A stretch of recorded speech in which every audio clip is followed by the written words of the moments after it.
Which of the following statement is are true, यानी कि एक से ज़्यादा स्टेटमेंट यहाँ पर ट्रू हो सकती है।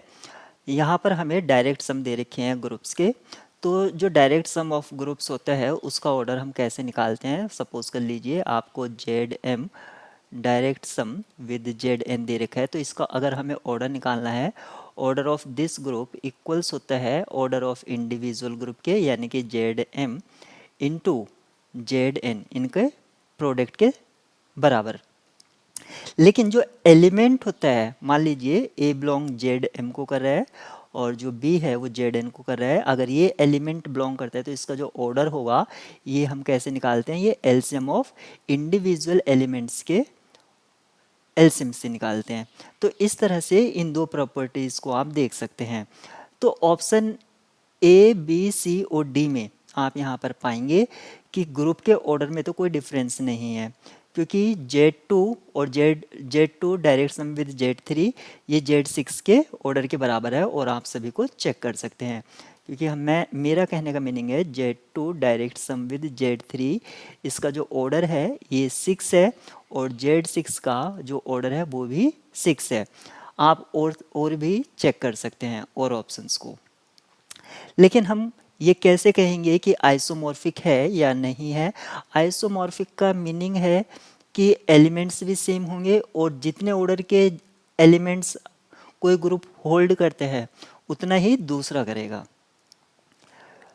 तो हम वन बाय वन सबको चेक करेंगे। अगर हम किसी को कह रहे हैं कि इसमें इतने एलिमेंट के ऑर्डर हैं, इतने ऑर्डर के इतने एलिमेंट्स हैं, तो दूसरे में भी वो होंगे। तो सबसे पहले मैं बी और सी को चेक करूंगा, बी और ऑप्शन सी को चेक करूंगा। ऑप्शन बी में आपको Z3 direct sum with Z3 दे रखा है, और दूसरी साइड आपको दे रखा है Z9। तो देखिए इसमें जो है आपको एक 3 ऑर्डर का एलिमेंट मिलेगा, और इसमें भी आपको 3 ऑर्डर का एलिमेंट मिलेगा। 3 ऑर्डर का एलिमेंट मिलेगा, ये मुझे कैसे पता है कि Z9 में, क्योंकि 3 डिवाइड करता है 9 को, तो number of element of order 3 कितने हो जाएंगे, 5 3 के, और 5 3 की वैल्यू क्या होती है 2। इससे आप याद रखेंगे, ये हमारा जो कंसेप्ट है ये हम यूज़ करेंगे।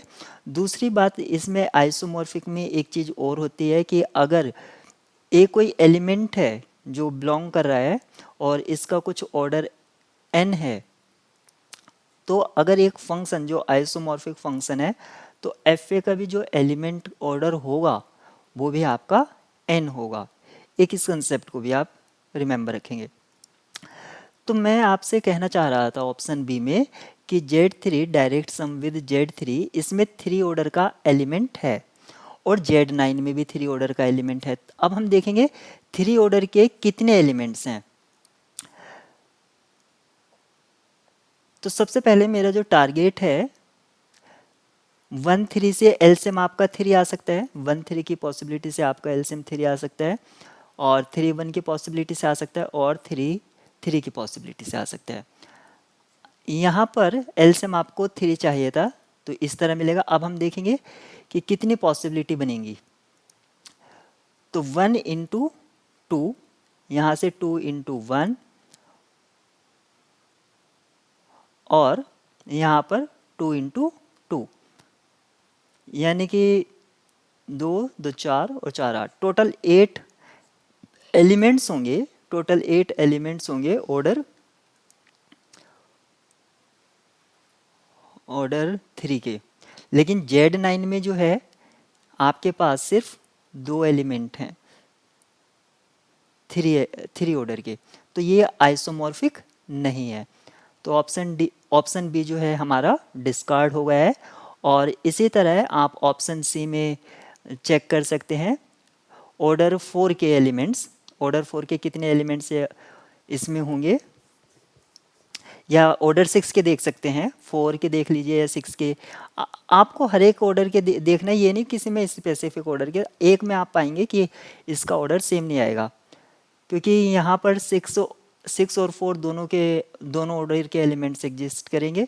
6 के एग्जिस्ट करेंगे 5 6, यानी कि 6 इंटू 1/2 इंटू 2/3। यहाँ पर टू एलिमेंट्स एग्जिस्ट करेंगे, तो आपका ना तो बी होगा ना ही सी होगा। ए और डी यहाँ पर राइट वन ऑप्शन है। आप इसको चेक करेंगे कि सारे एलिमेंट्स के ऑर्डर